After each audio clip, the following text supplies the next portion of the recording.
And lowriders are officially free to cruise the streets of National City once again.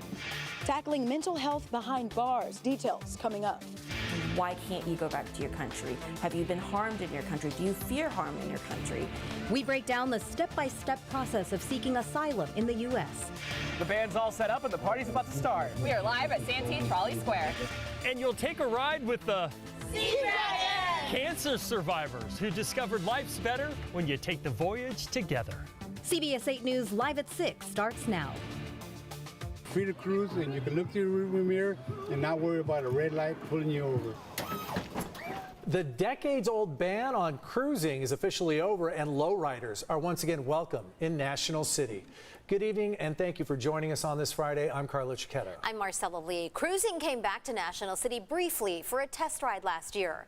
And just last month, the City Council voted to bring it back for good. Tonight, the good times are rolling again, and CBS 8's Jenny Day is on Highland Avenue, where just a short time ago, the last no cruising sign came down. Jenny? She's really on Highland Avenue. Yes, good evening. A red convertible. We are currently cruising down Highland Avenue in National City in a 1962 Chevy Impala. This is something that has been illegal now for more than 30 years. So many people, like Rabbit here, my great driver, I appreciate you. This is truly a lifestyle, a passion, just a tight-knit community that can once again do what they love.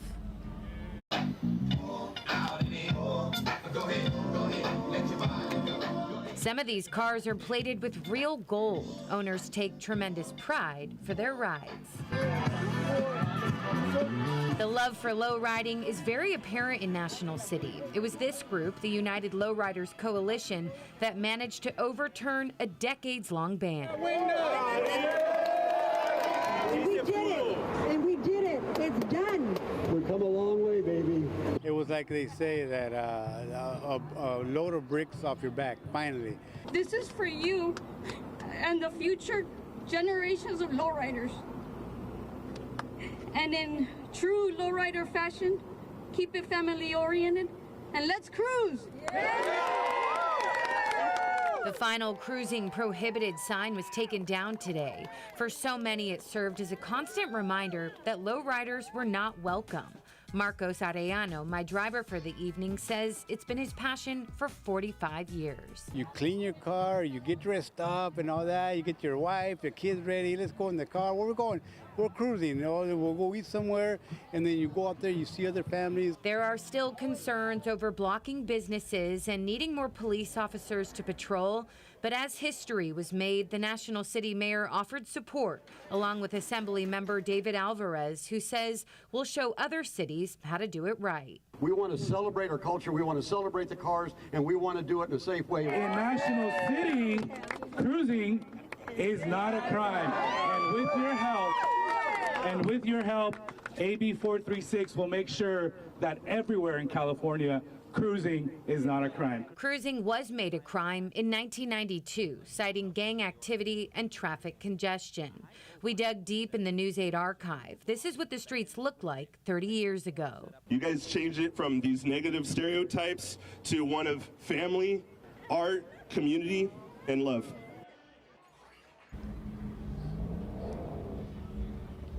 Yeah, and National City is even taking their support a step further and will actually be sponsoring some cruising events. Those will be happening in the summer, with the first big one happening on June 17th in Kimball Park. So let's show them what this thing can do. Yes, we are live tonight in National City. A lot of support on the streets. Back to you guys. Jenny Day for CBS 8. So much fun out there. Thanks so much, Jenny. Cruising back on the streets. Thanks, Jenny. On to other news this evening. The man accused of killing an 88-year-old veterinarian in Rolando last year will stand trial for murder.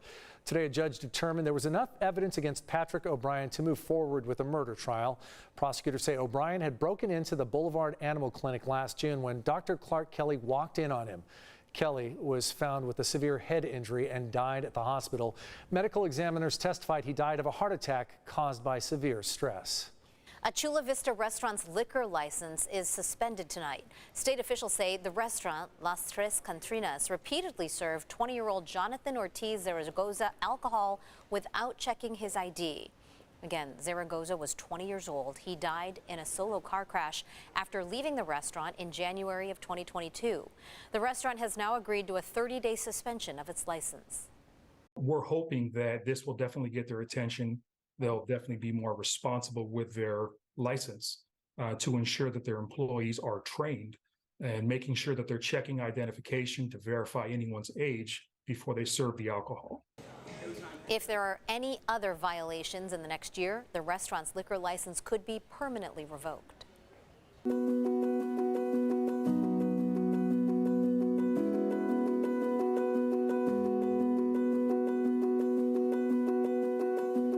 In San Diego County, about 1 in every 3 people in Sheriff's Department custody is on prescribed medication to treat a mental illness. That makes San Diego County jails the largest mental health provider in the region. A rally was held today to call attention to the issue. CBS 8's Kirsten Holmes has been following this story for us. She joins us now live from the Sheriff's Department headquarters with more. Kirsten? Yeah, since the pandemic, there's been a concerted effort to address mental health issues all across the country. And as more people get help, jails and prisons are finding that more inmates require mental health assistance. And that leaves law enforcement with a growing problem. It is guards, deputies, and police officers' job to enforce the law. That means they often aren't as skilled in recognizing mental illness or telling the difference between criminal thinking and psychosis, according to law enforcement professionals. Sheriff's Department officials say they have more inmates with mental health issues that require treatment. San Diego County jails have one of the highest rates of in-custody deaths in the country, with a lot of those deaths coming from suicides and drug overdoses. One mom we talked to at today's rally says she's done everything she could to raise her 2 sons who struggle with mental illness. Now she's worried about her son's safety and mental health behind bars. Don't take your eyes off of them and think they're in a safe place, you know, where they are. No, not at all, because they constantly struggle to be heard and constantly struggle to let someone know that they are suicidal and that they feel unsafe. We reached out to the Sheriff's Department for comment on today's rally and what they're doing to address mental health issues behind bars. They sent us a statement saying, quote, "Our sympathies go out to the families of people who have died in custody, and we understand their desire to be heard." The sheriff is committed to managing jails that are safe for the people who are in custody and for our staff. We are making significant changes to healthcare programs and the infrastructure of our jail system, end quote. They also point out a link where you can read more about how they are addressing those in-custody deaths and mental health. You can find those resources on our website, cbs8.com. Now, the activists we talked to today say they appreciate Sheriff Martinez's efforts to improve the situation inside the jails, but they say that they need more to be done quickly to save lives. Reporting for CBS 8, I'm Kirsten Holmes. Back to you. Kirsten, Sheriff Martinez is well aware of the problem, obviously. What does she say she's doing now to try and improve mental health matters behind bars? Okay, so I combed through the sheriff's reforms and saw that they are now able to share pharmacy orders inside of the jail system. That will minimize the time that patients or inmates have between taking a medication and going without it. She also says that they are having an electronic system for clinicians and psychologists to actually work with their clients' paperwork. It's now electronic, and that will help bring access to care to them. Hopefully these steps get us to a better place with our mental health treatment behind bars. Kirsten Holmes reporting live for us. Thanks, Kirsten. Today, San Diego firefighters are remembering and honoring first responders who took their own lives. More than 32 firefighters and EMS personnel died by suicide nationwide in 2022. Here in San Diego County, 6 firefighters took their own lives between 2021 and 2022. We'll see stuff in the morning before breakfast, you know, that a normal citizen might not see in a lifetime. We pretend we have a shield, but the reality is that we do, it affects us. And so it does take its toll. San Diego's fire rescue chief says it is so important to raise awareness and encourage firefighters to ask for help if they need it.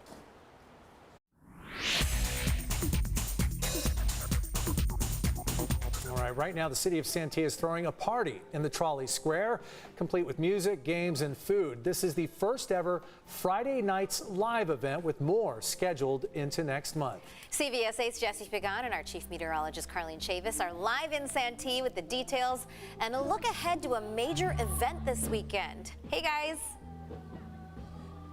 Oh, that is right. I'm trying to do a live hit, but this song it's a moment, it's a vibe, it's amazing. We need to take a second, we'll just vibe with it. Wait a minute.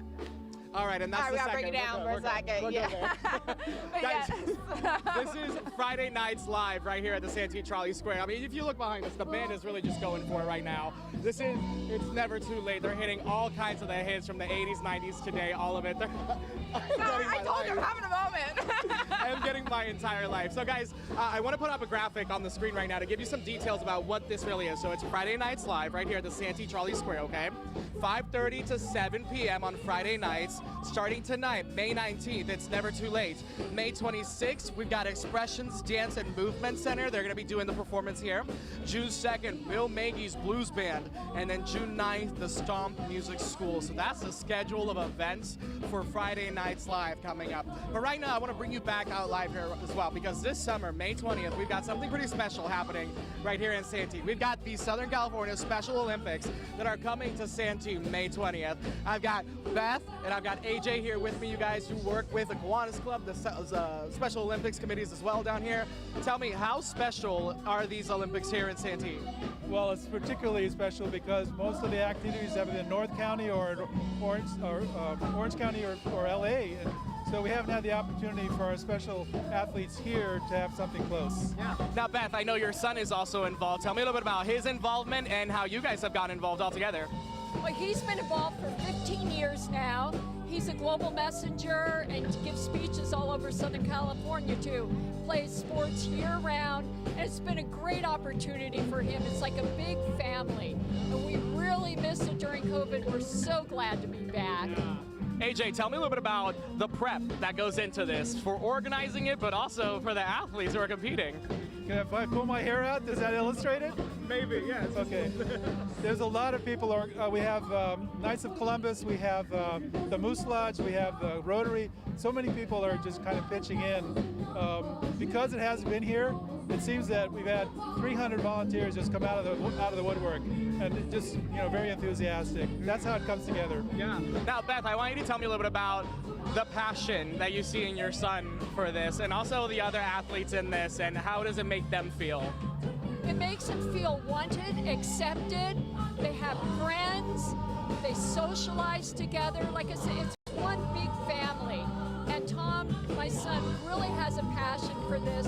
He absolutely loves it. And as a coach, I am so blessed to coach each and every one of them. I bet. We've got some players here, some athletes who are going to talk to us in a little bit, so we'll get to that. But to close it out, you guys, what does it mean for you guys and to be involved in this? Why want to be a part of all this?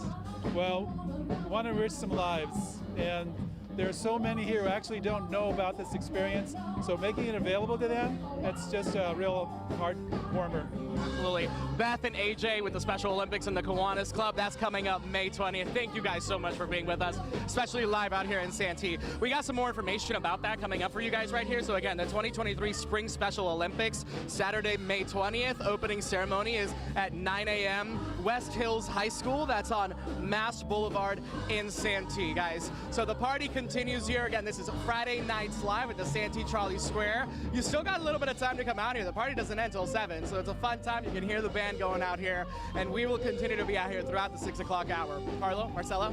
Just Donna Summer, bring it home. Oh, yeah. The medley, it's just that Friday night feeling, right? It is. But don't be out too late, because we have a very special day tomorrow morning out in Santee, right? Absolutely, absolutely. Love the Friday feelings. Thanks so much, Jesse. We'll check in with you a little later. Straight ahead, a fast track to renewable energy. Governor Gavin Newsom's plan to cut down delays on years-long infrastructure projects. And we are celebrating Puerto Rican heritage tonight with a new proclamation from the mayor of San Diego. Details still ahead.